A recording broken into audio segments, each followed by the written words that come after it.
All right. Well, thank you, Susan. And yeah, thanks everybody for joining today. So my name is Matt Landsman. We'll go ahead and do introductions in just one moment, but you're now tuned into this AEESP educational webinar where we're going to be talking about the ABET student outcomes 2, 3, and 4.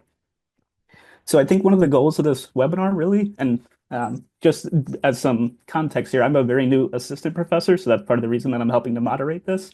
But one of the goals here is really to share materials that people are using to teach classes in kind of innovative ways, and then hopefully develop some kind of shared resources and maybe databases or kind of banks that we can share and use together. So yeah, thank you, Pablo. I will go ahead and start sharing these slides, and then we can kind of jump into stuff. All right, and hopefully now you see my slides. So yeah, before we get going, I guess we can go ahead and do quick introductions for all the panelist members, and I can go ahead and start. So my name is Matt Landsman. I'm the moderator for today. And as I mentioned, I'm a new assistant professor. I just started in January at Arizona State University. So fairly new to all these processes. I've never actually went through an ABET review, as you may expect, based on what I just said. So I'm kind of excited to learn a little bit more today. And I can go ahead and just pass it over. Susan, if you want to introduce yourself. Sure. I'm Susan Maston. I'm a professor of civil and environmental engineering at Michigan State University. Hi, everyone. Pablo Cornejo. I am a professor. An associate professor in the Department of Civil Engineering at California State University, Chico. I'm Kevin Horner. I'm an assistant professor at West Virginia University. Hi, everyone. My name is Stephanie Lawton. I'm an assistant professor in the Department of Civil, Environmental, and Construction Engineering at the Citadel. Very nice. All right. Well, thank you to all the panelist members, one for being here today, and then two for introducing yourselves. So I think the kind of format of this webinar is each of the panelists has a few slides to share. So we'll kind of walk through some of the things that they're working on, and then at the end, we'll allow some question and answer and discussion-based activities. So just before we get going, some few things. So I'm going to just do a little bit of overview about kind of what the student outcomes that we're focusing on are today. And there's a big list here. Hopefully you can kind of look through this and read through. Maybe some of you are a lot more familiar than I am with all these student outcomes from ABET. But in particular, as we look through these, a lot of these focus on these complex engineering problems. We can see kind of these red terms that we have defined here: engineering design, public health, social, economic, environmental factors. We need to be able to communicate to a wide range of audiences.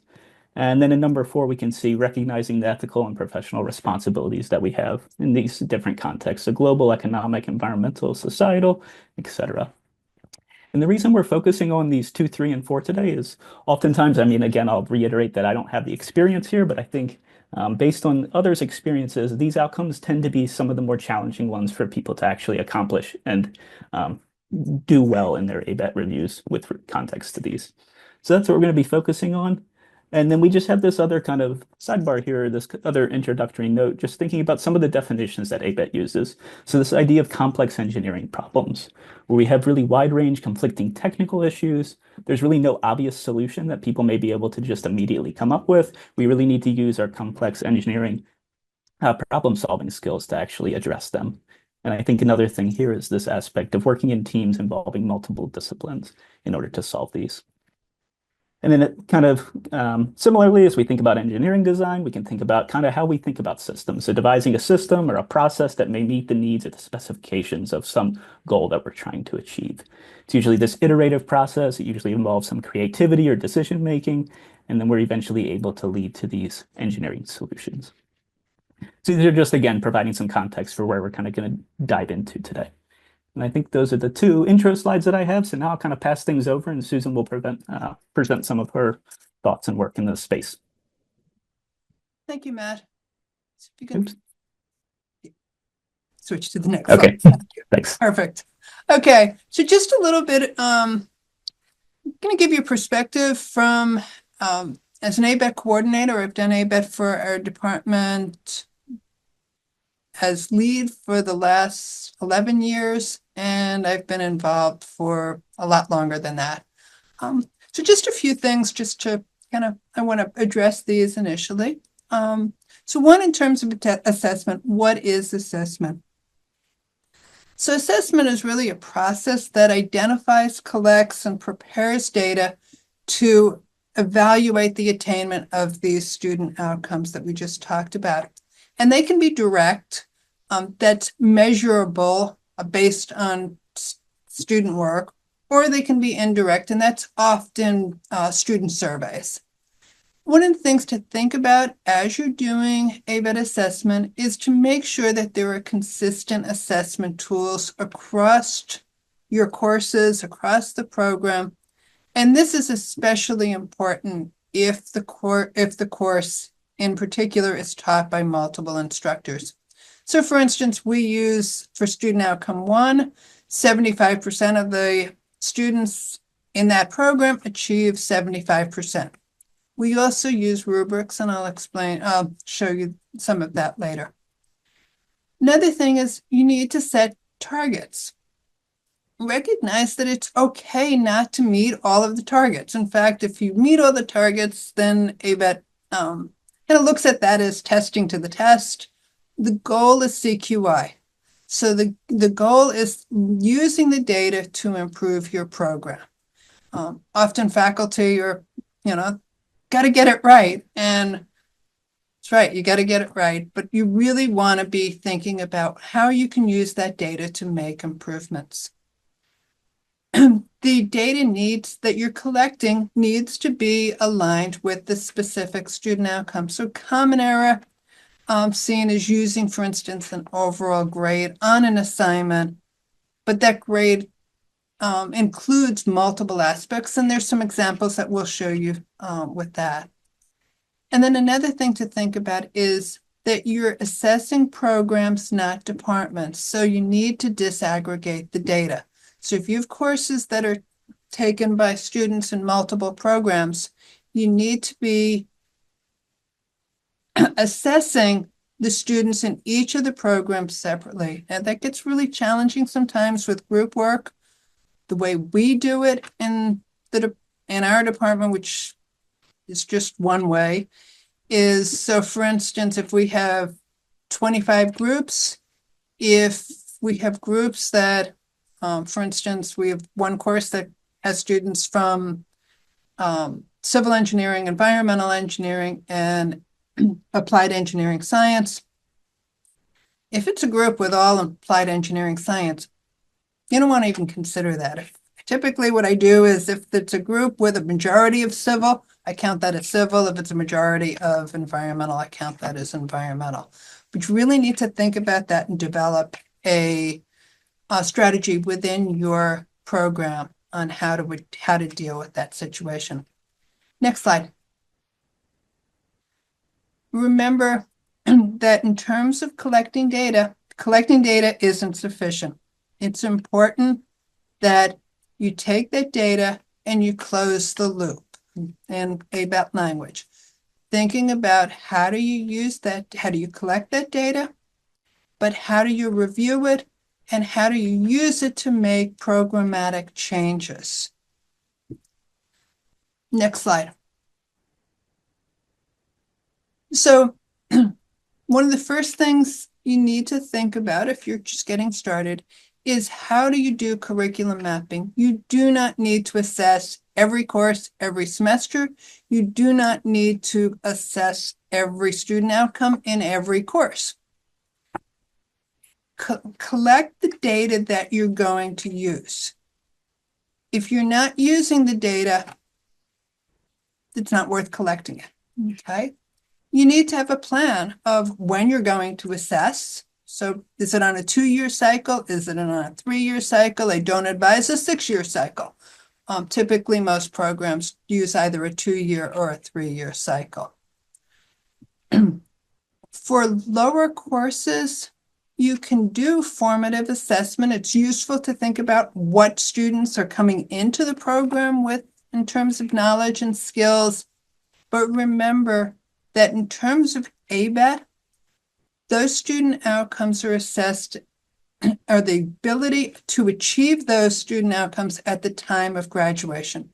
So typically you're going to want to assess in your upper level courses. Next slide. So with student outcome 2, I've highlighted a number of issues. One is Matt mentioned, called that engineering design. Make sure that whatever you're assessing engineering design, that the students actually are doing something that meets that definition of engineering design. It's really difficult to assess that engineering design using an ABET definition, for instance, on an exam problem, because they have a single solution. You need to think about all of the factors. So you need to consider public health, safety, welfare.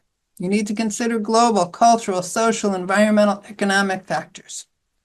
What we did to make that a little bit easier was we parsed both student outcome 2 and 4 into 2A and 2B.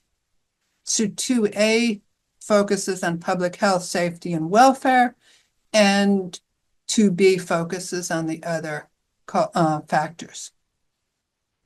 You need to consider all factors. Okay, so the design, for instance, can have no impact on global factors, but the students need to make that determination. Okay. You don't need to assess all factors on a single assignment or even in a single course. We've parsed it even further, essentially, and we said, okay, in this course, we can assess global and cultural and social, but we're not doing economics, so we'll do that in another course. It's a programmatic assessment, so you just have to do it throughout, somewhere in that program. Next slide. So here's an example of one of our rubrics. And notice here, this is for 2B. And so we have elements, we have sub-elements. The way we do it is, for instance, the faculty can alter the sub-elements depending on the assignment. They can, for instance, change the main elements that are shaded in gray. But then we also have a call out for each of the factors. If you can hit next on that one, they'll come up with a box here. Thank you. So you can see there where we've said that, and then we did it with penalties, that student or student team needs to consider each one of those factors. Next. And you can see here we have a summary table. So for instance, in this case, it actually is for a particular course. You can see that in terms of the teams, there were 9 teams, students in this program. And you can see that, for instance, they considered public welfare, but they didn't consider public health and safety. They didn't consider the cultural factors. So that really is a call out to the instructor, and in this case to the group, to think about what do they need to do differently. Is it an issue with the way the assignment is crafted, the instructions on the assignment, something, but how can we change that so that students are considering those factors? Next slide. So this is just a list of some of the available rubrics that I'm happy to share if anybody is interested.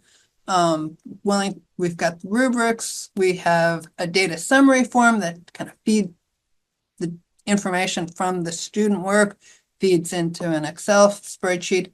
And then we have an evaluation form, and that's really the reflection that each of the instructors do. And that feeds into the the discussion within groups and within the undergraduate curriculum committee. So happy to share any of this, and I will turn it back to you, Matt. All right, thank you, Susan. We'll go ahead and keep moving along, I think. So Stephanie's going to be the next one to present. So I'll hand it over to you, Stephanie, and I can transfer your slides as needed. All right, fantastic. Go ahead and click for me, please. So I'm going to be focusing on more of the nitty-gritty when it comes to ABET SO3, which is around communicating effectively with a range of audiences. Thinking about how not only are we looking at this at the programmatic level, but also what are we doing in terms of individual assignments and assessment of those assignments Because let's face it, normally we're kind of picking an assignment within a class to serve as our success indicator for that student outcome. So the important part that I want you to focus on, and to give context to all of this, when we're thinking about ABET SO3, we want to make sure that we are thinking about communicating with a range of audiences. Communication paradigms are very diverse. Couple of different ways that we can parse this that we do within my program at the Citadel is thinking about written communication versus oral, sort of verbal presentation, versus more visual communication. And then we also need to consider sort of formal professional communication styles versus informal. The way that we do our assessment is only on formal methods. Informal, though, is things like discussion boards and just making sure that you're coaching your students appropriately through those informal communications. Go ahead and click, please. Now, I like to think about within an individual student outcome, how is it that we are building out our planning matrix? This is actually a matrix suggested right from the ABET website. So focusing on student outcome 3, click please. At my institution, we do all of our major assessment on rubrics. For example, here I'm going to show you a couple of different types of assignments. And our threshold, much like Susan already has mentioned, we're looking in our case both at the average and the median that our students are achieving over 75%, and the majority of them are achieving that. So click please. The two paradigms that I want to point out some example assignments for you today are formal written assignments as well as for visual submissions. And please click one more time. So our formal written, I'm going to give you some examples with lab reports, and then with visual, I'm going to point out some ways that we use various diagrams and posters and scaffold that into our curriculum. Click, please. So within our department, when we're looking at student outcome 3, we have embedded indicators, which is our term for individual assignments in individual courses that we're looking at. We do intentionally select them from across the junior and senior year so that we can not only look at a grab sample, how well are our students doing at any time, but we can also take a little bit of a longitudinal view. We do actually keep indicator data on an annual basis. So we could track a single cohort's progression and their growth through the program. In our program, we do have 5 different required courses, and we actually do an analysis on the standard rubric that is used in each of those courses, just so that we can see across different topic areas how are the weighting in the rubric assigned. And then also, click one more time for me, so that we can pull out the sections that are not specific to communication, but rather are focusing more on numerical literacy. So when we're using a lab report, for example, or a design memo, in order to assess student outcome 3, we want to, as Susan mentioned, pull out the aspects of the rubric, pull out the aspects of the grade that are specific to communication rather than to the process overall. Click one more time for me. So for example, oh, yes, there we go. For example, here is a rubric, or a slightly more elaborated rubric. There is a more complex one that is used in the water quality lab report. The students take that in their senior year. And Matt, if you click, you can actually see we have narrowed it down to only 2 parts of the rubric, 11 points out of 100, that are specifically looking at numerical accuracy. So we can simply remove those 11 points from our tables and from our tabulation of individual grades and report, the other 89% of the grade as part of our assessment indicator for student outcome 3. This does also provide some uniformity across all of our different instructors for this class, and gives us a nice jumping off point in training new graders, new adjunct faculty, that when we're looking at grading lab reports, we're not necessarily focusing on the accuracy of the student's statement, we're focusing more on them communicating effectively. So I can have students where their data, the numbers that they processed are completely incorrect, but as long as they're communicating, making the right connections, telling us a story using proper communication methods, they would technically get a very high grade. Now, that does mean, though, that we have other assignments and other assessments that are specifically targeting that numerical accuracy. So a student who can't process data doesn't mean that they can pass the lab class, even if they can write really well. Click, please. Now, in scaffolding towards students being able to communicate and providing sufficient and logical explanation throughout our lab courses, as well as many of our other design-oriented courses where we have them writing reports, we consistently provide templates or partially completed assignments so that students are able to see what the minimum expectation is. We don't just want to throw them into some sort of technical writing without showing them what is expected, because otherwise they'll always underperform. Click one more time for me.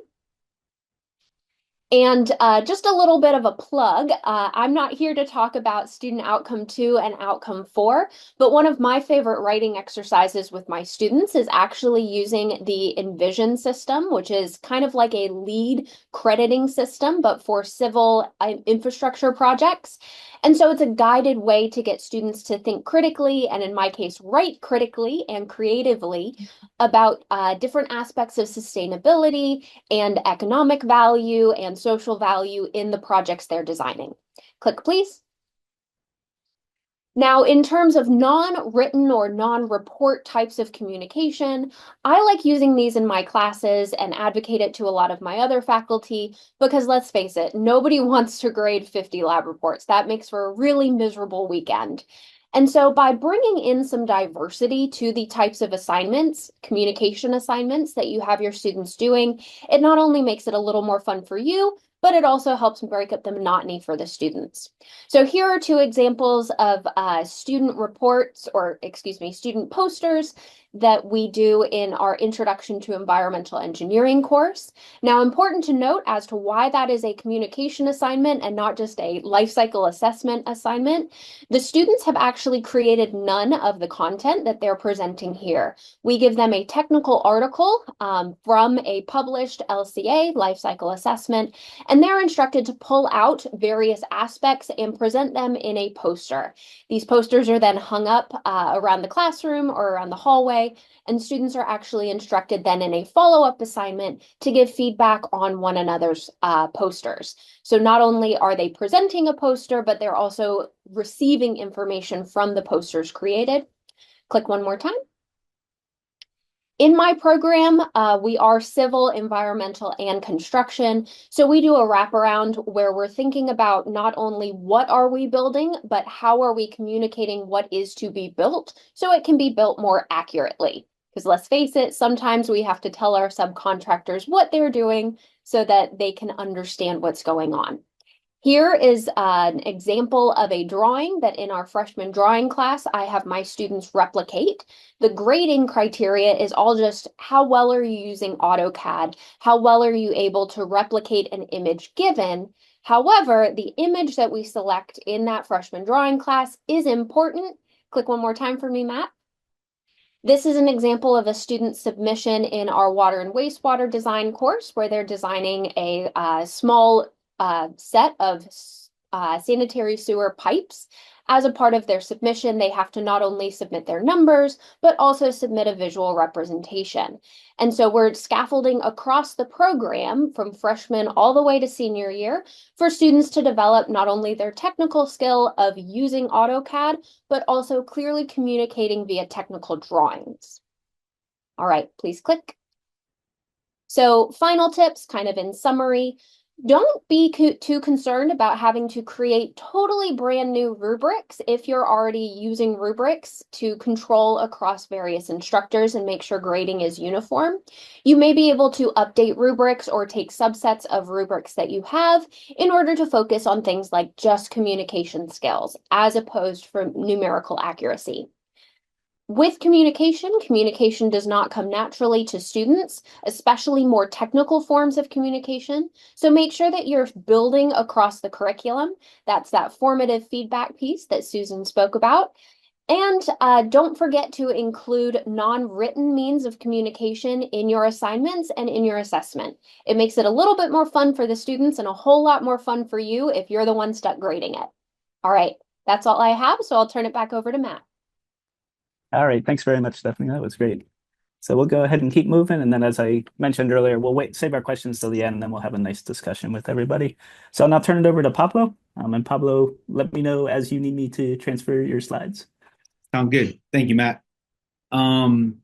Yeah, so again, my name is Pablo Cornejo. I'm in the Department of Civil Engineering at California State University, Chico.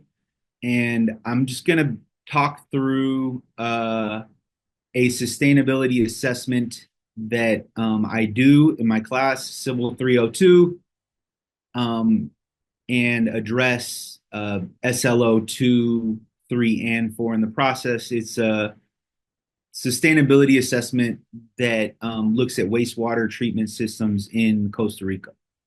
Next slide. So what I did was when I started here in 2016, I transformed your kind of typical traditional engineering economics course and turned it into engineering sustainability and engineering economic course.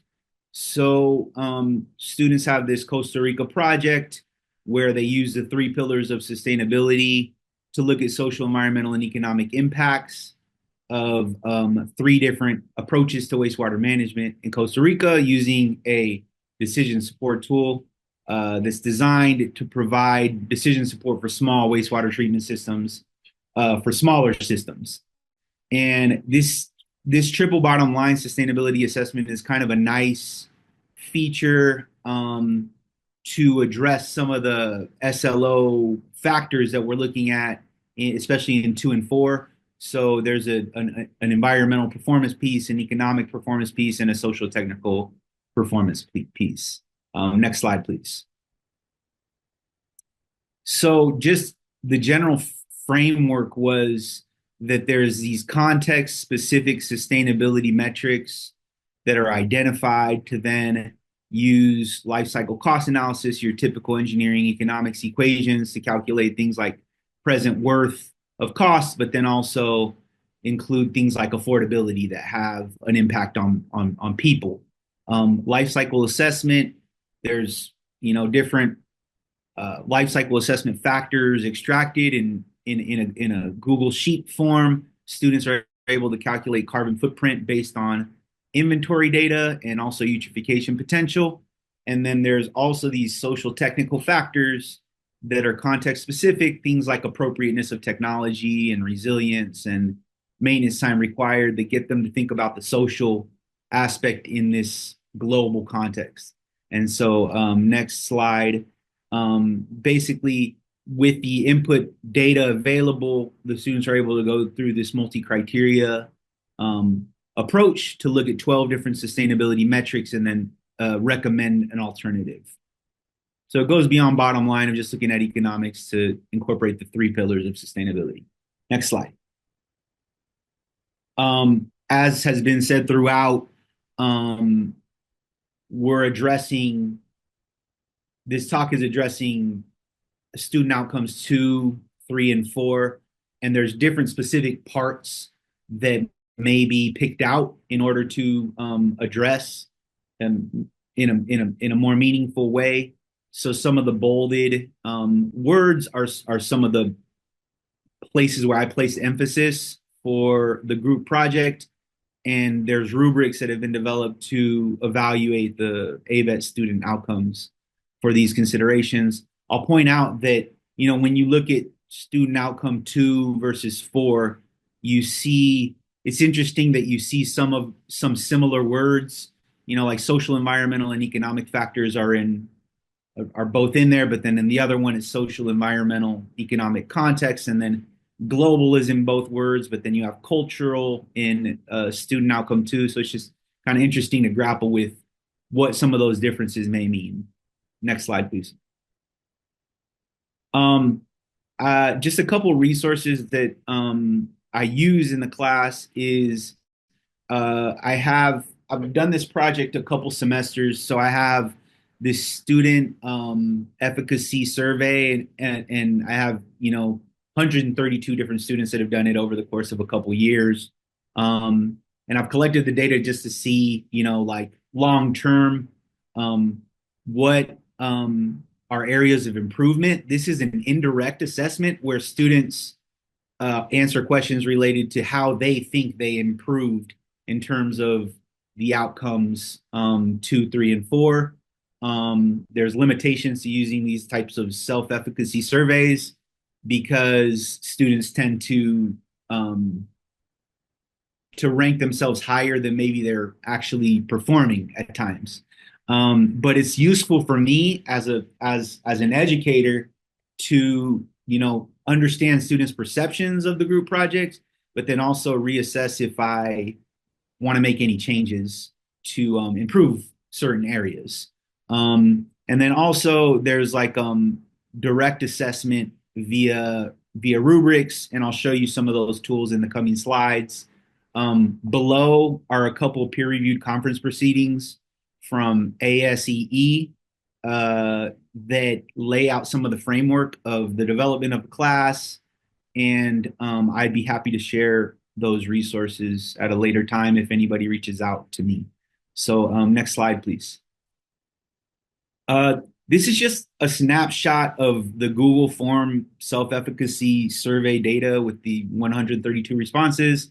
So, the first question is related to the group project's ability to asking students, did it improve their ability to produce solutions that meet specific needs, considering public health, safety, welfare, cultural, social, environmental factors? And then the other one is also related to, so both of these are related to SLO 2 and 4. And as you can see, like in both, the students either agree, like the majority of students either agree or strongly agree that the group project improved their ability to meet these two. And then I do similar questions related to like technical writing and their oral presentations to see how if I'm meeting the needs in terms of those areas. And so I don't turn this into ABET, but I use it for myself to self-critique. Next slide. This is the rubric for SLO 2 and 4.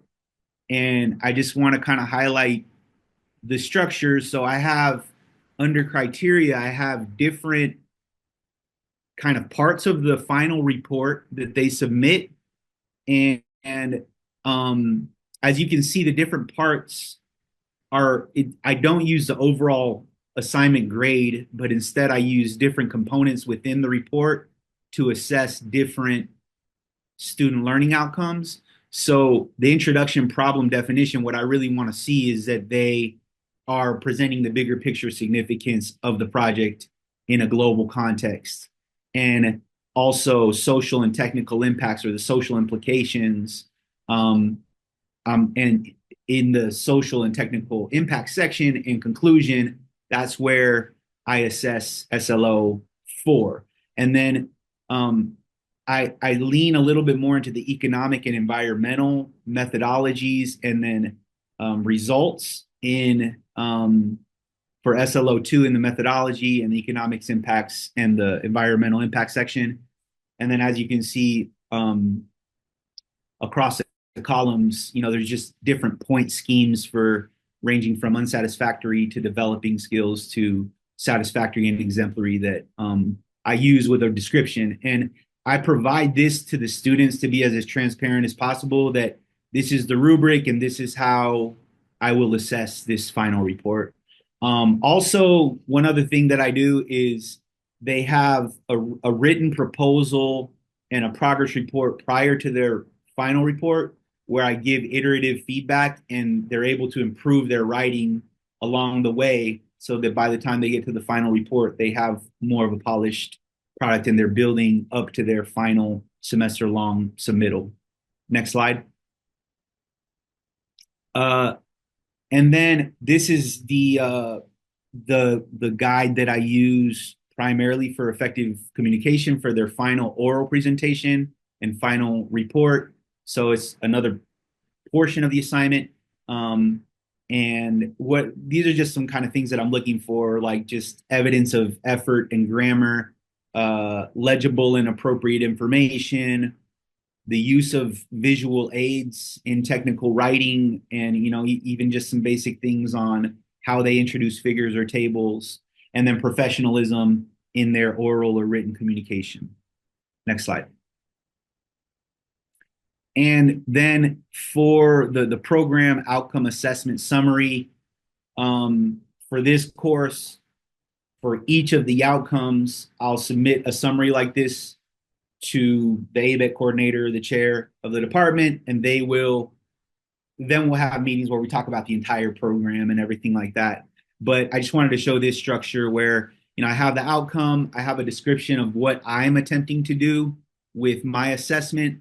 I have the metric right there where I'm looking for proficiency measured by assessing students' ability to evaluate environmental and economic impacts in the final report, where that's a bigger focus. And then I state what my rubric is based on, which is, student proficiency by obtaining a grade of 80% or better for the specific metric. And then the standard is that at least 80% of the majors will obtain the minimum acceptable grade. So that's just, a tidbit for what I end up sending to the chair of my department for the ABET process. So next slide. And here's my contact information. If anybody has any questions or is interested in learning more, I'd be happy to share resources if needed. Thank you. Great. All right. Well, thank you, Pablo. We'll go ahead and keep moving, and I guess I'll turn it over to Kevin now. All right. Good afternoon, everybody. Next slide. So my name is Kevin Orner. I started at West Virginia University in August of 2021. And when I arrived here in 2021, we only had a bachelor's program in civil engineering.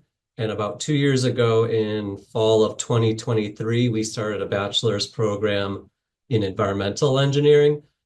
So one thing that I got to take part of was developing the curriculum and then doing some of the mapping of student outcomes to this new environmental engineering curriculum. So one of the challenges has been, for example, I teach an introduction to environmental engineering course. So now we've got students who are taking that both as part of the civil engineering bachelor's program and also the environmental engineering bachelor's program. And maybe something we could have thought out better is that we have different student outcomes for the civil engineering students than we do the environmental engineering students. So it's been, a little bit of a headache trying to figure out, okay, which are the students taking as civils and environmentals, and then doing that mapping and then reporting. So one class that I brought to West Virginia University is a Sustainable Development Engineering course. So this is a required course for the environmental engineering students only. And this was a course that I originally took as a student as part of the Masters International program at the University of South Florida, developed by Jim Mihalsic. So a great thing about this is that I can rely upon my previous experience in the Peace Corps. So that picture there is me in Panama back in 2011. So I'm taking a lot of the experiences I had as a Peace Corps volunteer and then kind of handing over some of that knowledge and hands-on experience to the students throughout the class. So in this Sustainable Development Engineering course, we have student outcome 2, which is more on the design to produce solutions. So we address that student outcome through a homework assignment on fuel efficient cook stoves. And then student outcome 4, which is more in looking at these ethical and professional responsibilities. And then as the others have talked about, how we consider these aspects that include, economic, environmental, social, and so on. And we address that student outcome through homework assignment number 4, which gets into project management and sustainability. So my next 2 slides kind of dive deeper into student outcome 2 with the fuel efficient cook stoves, and then student outcome 4 with the project management and sustainability homework assignment. Next slide. So for homework number 8, I have the students construct a rocket stove. So one thing that we have to offer students here is an innovation hub. So it's a place where students receive safety training. And then there's a location where, they can actually build a stove and then also, put fire inside the stove and then do some boiling tests. So it's a great opportunity for them to kind of see what capabilities there are on campus to both do this kind of design work, implementation, and then the testing work. So after they do this boil water test, then they have a written assignment that follows that testing. So you can see, it does have to do with things like indoor air quality, air pollution, and so on. And then we also do this stove safety, durability, and performance. So one thing that our ABET coordinator here in our department does is she put together a rubric. We use this, eCampus online learning platform. I think it's part of the Blackboard suite. But she developed this so that she can send it out to all the different faculty, and then I can fill it out, and then it's just an easily downloadable form, and then she can basically collate those from all the different faculty and all the different courses, and it's pretty easy to do the ABET analysis at the end. So for this one, it's looking at evaluating the quality of the design and then looking at all these different unsatisfactory, developing, meets expectations, and exceeds expectations. If you go to the next slide. So the other assignment that I have the students do is this project management and sustainability assignment. So this isn't one where they actually get their hands dirty and do something. This is finding an already completed project online through the Millennium Challenge Corporation. And what I have them do is use this McConville matrix that you can see in the top right there. So you can see there's different life stages from needs assessment, design, planning, implementation, and then operation and maintenance. And then looking at these different sustainability factors that go across these different ABET criteria. So there's these social aspects, economic aspects, and environmental aspects.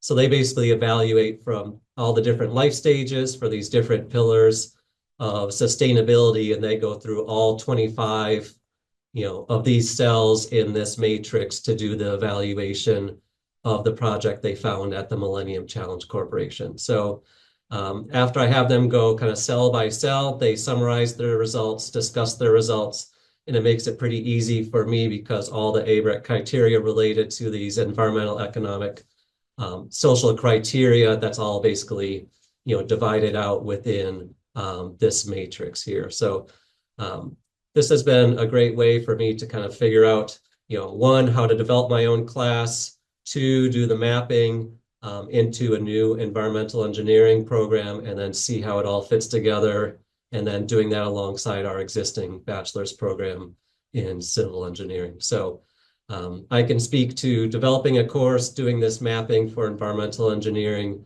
And again, I'm only in my 4th year too, so I still have a lot to learn. So I've been learning alongside all of you attendees as well at how to better do this for our new program. Next slide.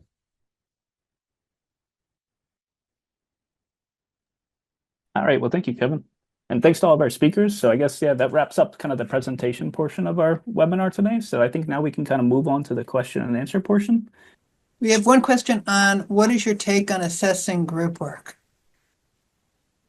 And I kind of gave mine. It's a bit of a challenge. Why don't we just go around and see what each of us can think. I'll start with Stephanie. Assessing group work is fun. It depends to me, when you're using it at least as an ABET indicator, your ABET assessment item, what is sort of the group size? Because ultimately we're looking for ABET at the individual student's competencies. And so if I had groups of 5 or more, which is kind of beyond best practice in most scenarios anyways, then it becomes very difficult to start trying to even just in the back of your mind quantify, like, did any single student start showing mastery of a concept? from at least from the writing perspective, the communication SO, I will often do some individual assignments and some group assignments when it comes to practicing writing and communication. But often the one that I am taking as my assessment item is a individual assignment or maybe a partner assignment.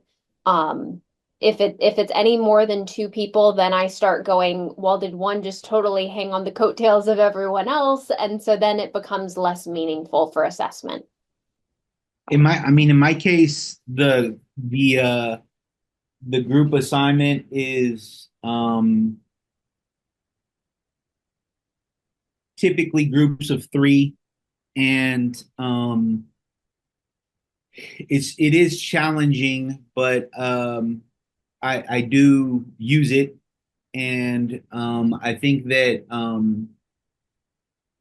one way to address in that self-efficacy survey that I sent out, there's also a portion where the students talk a little bit about roles and responsibilities, and they have to fill out this questionnaire about the contributions from group members, and it's a way for me to at least see if are certain students that are not carrying their weight, so to speak.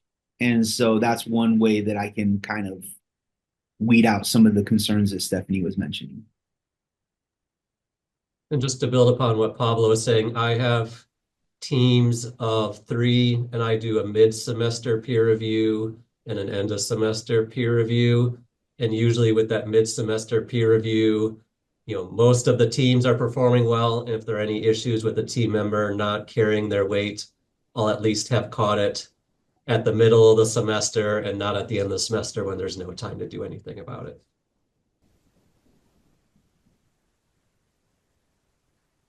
So thank you.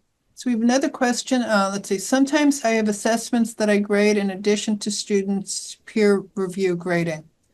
The issue is that the majority of students' peer review is not realistic, and they give other peers high marks regardless of the quality of the work submitted. Any advice to reduce this deviation or unrealistic in students' peer review marks? Also, can I rely on student peer review, even partially, in PIs or student outcome assessment? Anyone? What would you say, Susan?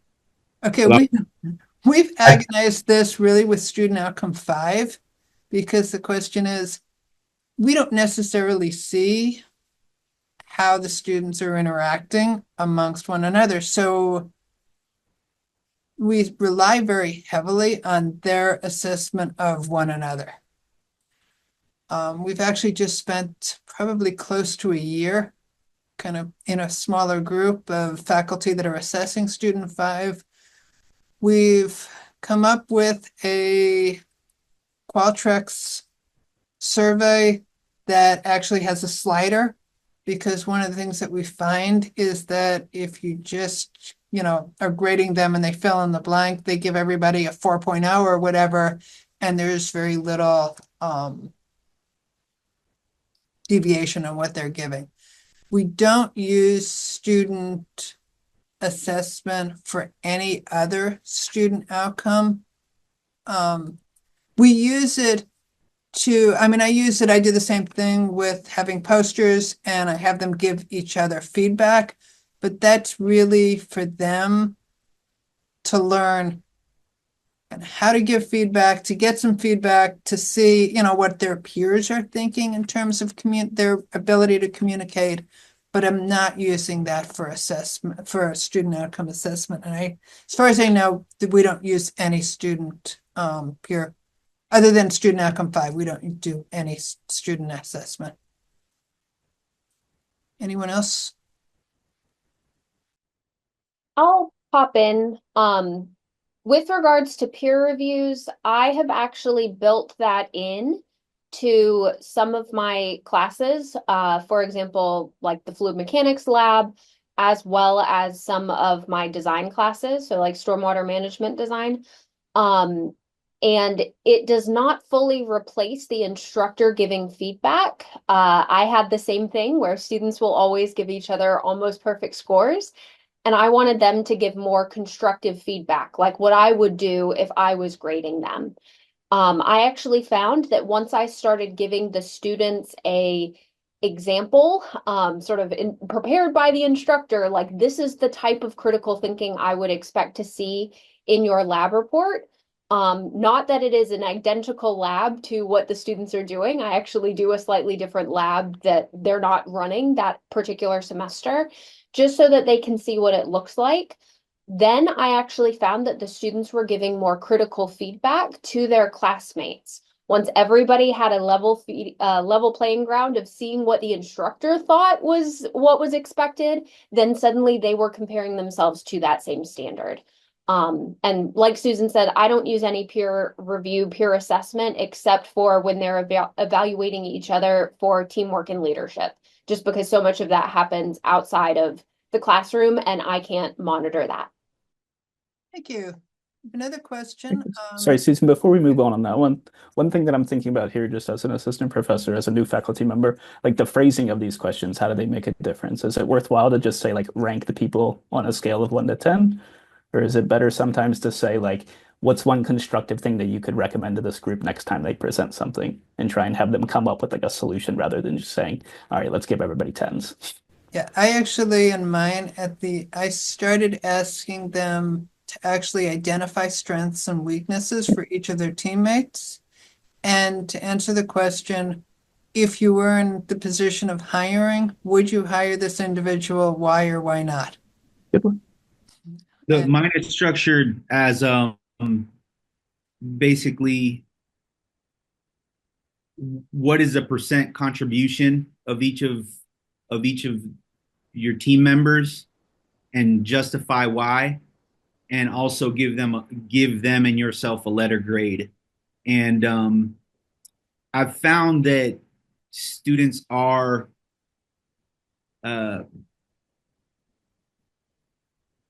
I think students are honest about it. I mean, I think that in some cases I'm seeing variation and students are honest about it, but I will say that I think it is a tricky thing then to incorporate that into the actual score for the assessment because of what was said before. How realistic or reliable is that? I have it as, you know, a percentage of the individual contribution of the overall group project, but I personally don't use it for assessment. Thank you. We have another question on, thank you for the wonderful assessment ideas. Some of them seem to need substantial work. How do your colleagues feel about the need to do something similar? Is this something that the department recommends to all? I will say, when I took over ABET, we were assessing every single course, every single student course learning objective, and every single student outcome in every single course. I didn't know what to do with the data, so I simplified it, and that made faculty, at least at that point, happy that things were simpler than they were. But in my mind, it really depends on, you know, a lot of respects on the department chair and how well the department chair can kind of motivate. Some faculty are willing to and will make sure that they accomplish it. The others are much more reticent. But I think a lot depends on the department chair and how well the department chair can motivate individuals. I don't know if anybody else wants to add to that. The standardization for us comes in the last slide that I showed, which has the outcome, the description, the metric, the rubric, the standard, and then we state whether the standard was achieved. There's also a section there to put comments related to the suitability of the outcome measurement and then suggestions for possible changes to the outcome measurement. But beyond that, I would say it's largely up to the instructor on how they are going to approach it.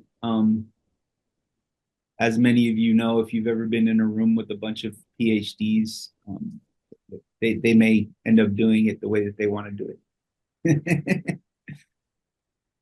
And for us, it's just been using this Blackboard rubric. And once you have it made for one semester, it's really easy to do the reporting element and then use it for future semesters. So doing the front end work of doing the rubric creation has helped us streamline it and make it less time consuming for the faculty to fill out. Yeah, and then during department meetings, I think that the conversations that we have looking at the overall program are useful for just seeing where we need to address. I think writing has been an issue throughout our curriculum and trying to figure out how we can get students exposed to technical writing early on and then have checkpoints throughout the process. It's just one example of, things that come out when we're looking at the whole assessment together as a collective. Yeah, we don't dictate the assignments. It's just we've developed the rubrics and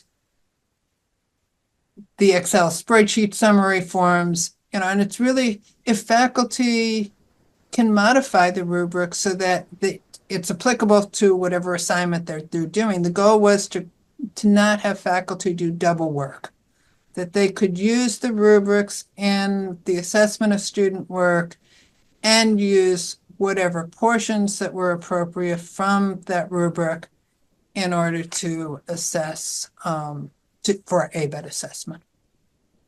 Stephanie, do you want to add anything? No, I was just going to kind of say that I feel like the hardest part is figuring out the mapping. So Susan showed how for the courses that she has at her institution, how each one has, I think it was either one or two student outcomes that they would measure. Figuring out that distribution across your courses is probably the hardest part. In preparation for our next ABET visit, we've been kind of going back through and saying, oh my goodness, one of our classes, they had to submit like 6 or 7 reports every year because somehow they were giving indicator data for like every possible student outcome. And we all kind of sat down as the faculty, not even just the ABET coordinator, and went, that doesn't seem fair. And kind of redistributed so that each course is only serving as an indicator for in our case, no more than 3, because we have a couple of different programs and things that we're balancing. But just cutting down on that number of reports to submit. The other thing that was important from a mapping point of view is thinking about core course content and what courses are already working on those student outcome areas.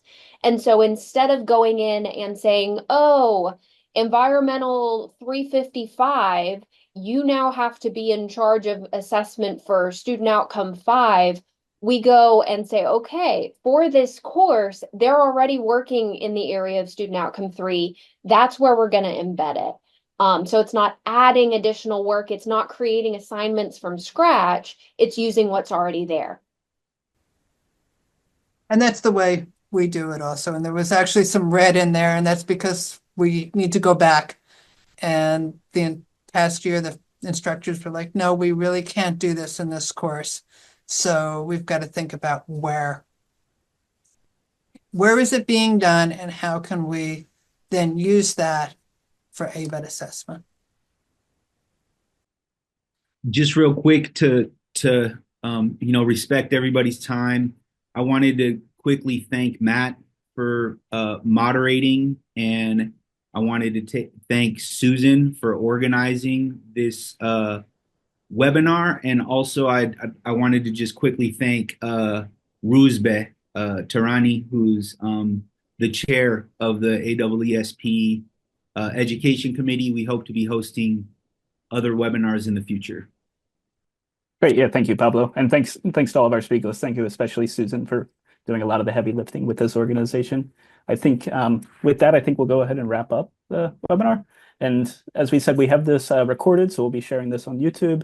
And then I welcome all of you to reach out to any of the speakers. I think they gave great talks today about what they're doing and very successful kind of implementation strategies. So if you have any questions or comments for them, feel free to reach out. And thanks everybody again for joining. Thank you all.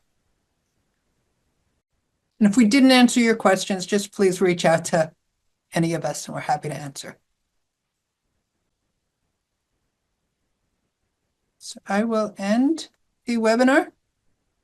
Thank you all. And we should have another webinar in about a month. Take care.